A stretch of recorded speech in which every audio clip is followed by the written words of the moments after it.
이번엔 JWT 토큰 테스트를 한 테스트에 대한 번외편인데요.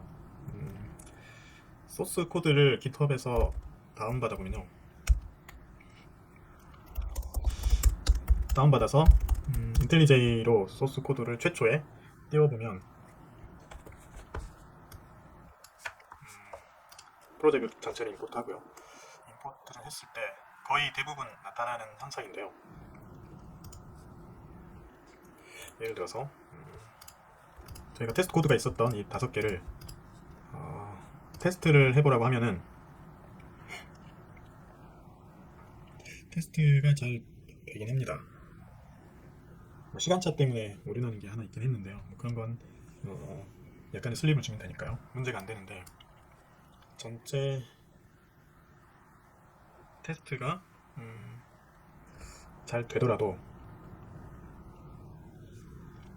테스트가 실패하는 경우도 있긴 있었는데요. 그 경우에는 스프링 부트 2.3.4를 기본 베이스 버전으로 했는데 2.3.5가 베이스인 것들이 2개가 있었더라고요. 그래서 아마 라이브러리 버전 충돌이 난 것 같은데, 이게 자바 같은 경우에는 라이브러리 버전 충돌이 꽤 심각한 문제들을 많이 만들어냅니다. 버그 잡기도 어렵고요. 네, 지금은 오류가 없이 실행이 됐는데요. 예를 들어서요, 내가 이것만 한번 다시 테스트를 걸어봐야 되겠다 라고 하는 순간 테스트는 잘 되는데 이런 증상들이 생깁니다. 그러니까 찾을 수 없다. 다른 것들 그러면 커멘트가 유저 서러티에 있으니까 왜 못 찾을까? 유저 서러티 커멘트 코드죠. 심지어 같은 모듈 안에 있는 도메인 객체도 못 찾는 버그들이 생깁니다. 이게 제가 이 모듈로 개발을 해본 게 꽤 오랫동안 개발해봤는데요. 약 10년 전에도 이런 문제가 있었고 5, 6년 전에도 문제가 있었고 여전히 이런 문제가 있어요. 코드나 테스트에는 문제가 없는데 이런 현상들이 생길 수 있습니다. 그거는 제가 판단하기에는 모듈을 인텔리제이가 로딩하는 로딩 타이밍에 좀 문제가 있는 것 같아요. 그러니까 등록하는 순서나 컴파일하는 순서, 최초에 임포트 할 때요. 임포트를 순서대로 잘 해줘야 되는데 잘 안 되는 거죠. 그래서 네이밍을 잘해서 앞에서부터 프로젝트를 순서대로 잘 정리해서 만들든가, 아니면은 최초 로딩 큐 이런 버그가 있는데 그럴 경우에는 한 가지 방법으로요. 그냥 프로젝트를 인밸리데이트하고 다시 띄워버리면 기존에 등록되어 있던 프로젝트가 있으니까요. 프로젝트의 디펜던시를 따라가면서 컴파일을 하게 됩니다. 그러니까 이 경우에는 문제가 안 생깁니다. 방금 열었던 코드를 다시 열어보면요. 이게 꽤 오래된 버그인데 여전히 좀 못 잡고 있는 것 같아요. 이 인텔리제이가요. 그러니까 그래서 제 소스 코드를 다운받아가지고 임포트 해가지고 돌려보신 분들이 네가 할 땐 잘 되는데 왜 내가 하면 잘 안 되지? 환경 설정이 틀린 거 아니야? 이런 불만이 있을 수 있을 것 같아서 번외편으로 문제가 되는 상황들을 말씀을 드리는 겁니다. 이런 상황은 아마 이렇게 모듈로 관리해 보신 분들은 빈번하다는 걸 잘 아실 거예요. 근데 사실 개발을 하다 보면 소스 코드를 클론을 새로 받아가지고 하는 경우는 배포 테스트를 할 때 하는 사람들 외에는 별로 없죠. 어제 개발했던 환경을 다시 로딩해가지고 오늘 또 개발하고 내일 또 개발하고 할 테니까요. 그런 경우에는 문제가 잘 발견되지 않습니다. 그리고 예를 들어서요, 어제 했던 최근에 했던 리프레시 토큰 테스트나 이런 것도요. 이렇게 해서 테스트가 잘 돼야 되는데 저 같은 경우에는 잘 되긴 하는데요. 그 이유가 있죠. 안 되시는 분도 있을 거예요. 그 이유는 빌드 테스트에서 배포 시에 테스트 자료 배포를 안 해서 그런 경우가 있는데요. 그래서요, 네이븐 자르 플러그인을 남길 때요, 로컬에 테스트 자료도 배포를 해라는 그 네이븐 빌드 배포할 때 이 부분을 좀 넣어줄 필요가 있습니다. 마찬가지로 SP 보드에서도요. 이게 없으면 로컬 빌드에서 문제가 생기기도 하더라고요. 로컬 빌드에 테스트 자리가 배포가 안 돼 있으니까. 이 같은 경우에 메이븐 플러그인 빌드는 부트 배포는 필요 없죠. 마찬가지로 여기에도 빌드에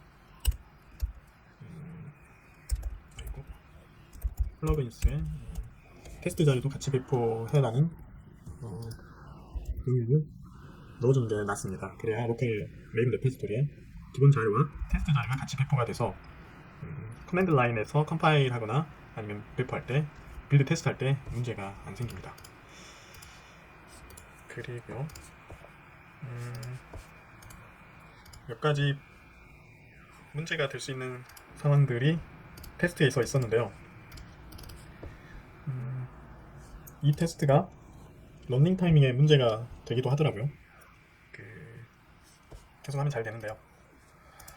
이게 너무 동시에 이런 타이밍상의 문제가 있는 것들은 약간의 슬립을 주는 게 좋은 것 같습니다.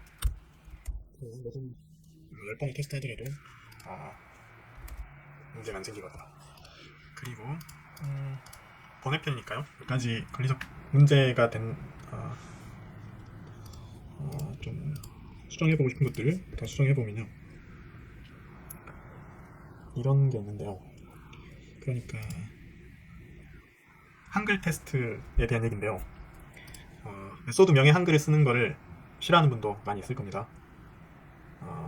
가독성이 근데 이렇게 놓으면은 이 코드 어렵죠. 그런데 사실 자바의 테스트 코드 쪽은 한글 테스트를 해도 됩니다. 무슨 말이냐면요. 예를 들어서 이 시나리오를 보면 토큰 타임을 1초로 만드는 거죠. 그러니까 얘를 토큰 타임을 1초로 맞춘다 라고 하는 거죠. 그리고 유저 2로 로그인 해서 토큰을 얻어오는 거죠. 이것도 유저 로그인이라고 해놓고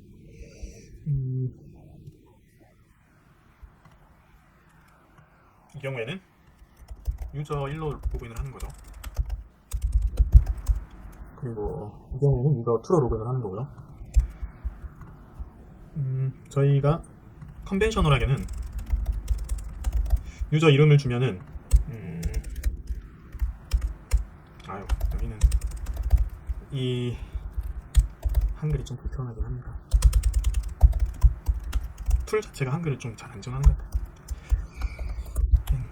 뒤에 한 글자씩을 좀 빼먹는 경우가 있죠. 유저 로그인을 그러니까 토큰 타임을 1초로 맞춘 다음에 유저로 로그인을 했죠. 그리고 여기는 게시판에 게시글이 2개인 걸 확인하는 거죠. 그러니까 게시판에 게시글이 2개인 걸 확인한다. 이렇게 바꿔버리는 겁니다.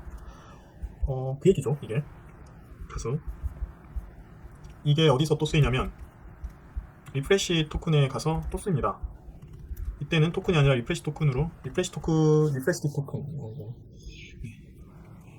다시 얻어온 토큰이죠.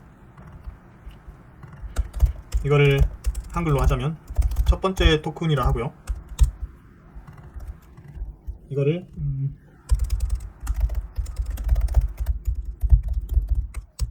끝에 이렇게 하나씩 스페이스를 넣어줬다가 첫 번째 토큰에 리프레시 토큰에서 토큰을 얻어가지고 게시글이 2개인 걸 확인하는 거죠. 이건 첫 번째 토큰에 리프레시 토큰으로 테스트한 거고요. 사실 여기에서도요. 이쪽 후에 이렇게 해도 됩니다. 이건 왜 있지? 그러면 코드가 좀 섞이긴 하죠. 토큰 타임을 1초로 맞춘 다음에 유저로 로그인을 해가지고 유저 2로 로그인을 해서 게시판이 2개인 걸 확인을 하고요. 잠깐 쉬었다가 다시 확인을 하려고 했더니 이때 에러가 났고요. 그래서 리프레시 토큰으로 다시 얻어서 게시판이 2개인 걸 확인하면은 확인이 돼야 된다. 이렇게 코드를 특히나 이런 테스트 코드는 그러니까 코드를 읽으면서 내용을 흐름을 확인을 하려면 참 어렵죠. 그래서 이렇게 한글로 적어주면 훨씬 좋은 것 같습니다. 제 생각에는요. 초기에도요. 여기서도 유저가 로그인을 해서 게시글을 작성하는 거죠.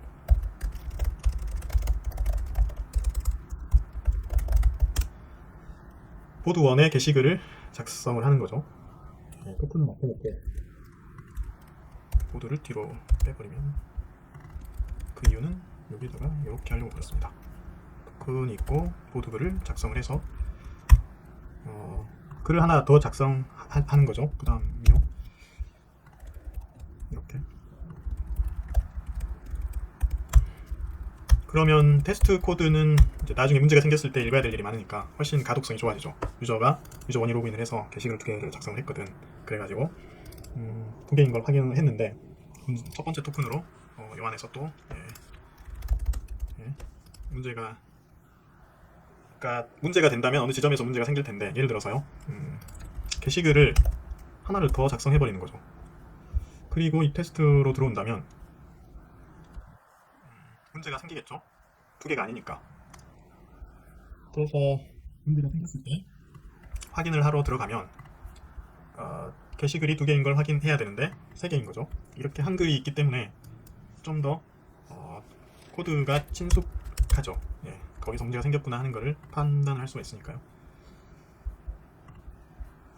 뭐 호불호가 갈릴 수 있습니다. 이렇게 했을 때 코드가 더 지저분해질 수도 있다. 네. 혹은 여러 가지 판단이 있을 수 있죠. 네.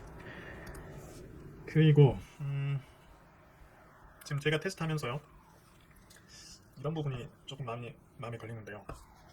익셉션을 정확히 판단을 안 하고 있죠. 이 에러가 어디서 났는지, 어떤 에러가 와야 되는데, 이게 사실은 토큰 만료 에러인데, 토큰 만료가 아닌 에러가 나도 통과는 하게 되잖아요. 이런 걸 체크하려면 컨트롤 어드바이스를 통해 가지고 익셉션도 설계를 해서 코드를 줘가지고 테스트를 하면 됩니다. 그래서 그러면 이제 익셉션 설계가 되는 거죠. 익셉션 코드들을 여러 개를 나열을 해가지고 그 중에 어떤 에러가 이 상황에서 났어야 됐어 라는 걸 정확히 판단하면 더 좋은데, 그거는 좀 버든이 있어서 시간이 나면 나중에 한번 정리해 보겠습니다. 지금까지 리프레시 토큰 에피소드 5에 대한 번외편이었습니다. 감사합니다.